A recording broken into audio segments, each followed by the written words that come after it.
Sa atong mga kaigsunang bulanon, karong adlaw, Hulyo 3, 2026, atong gilagdaan ang Executive Order Number 28 Series of 2026. Diin temporaryo natong gibawalan ang pagsulod sa mga live pigs o buhing baboy, pork and pork products na magagikan sa tibuok Negros Island, Negros Oriental o Negros Occidental for the next 60 days. Tungod kini sa kaso nga African Swine Fever o ASF sa maong dapit, nga maoy naghatag og dakong hulga sa atong local swine industry. Kabahin kini sa atong pagpaningkamot nga malikayan ang pagkaylap sa ASF diri sa Bohol.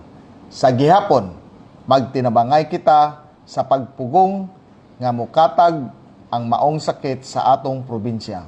Ug musunod kita sa mga palisiya alang sa kaayuhan sa katawhang bulanon. Daghang salamat ug magpabilin kitang magbinantayon batok sa ASF. Sa kanunay, Abante Bohol!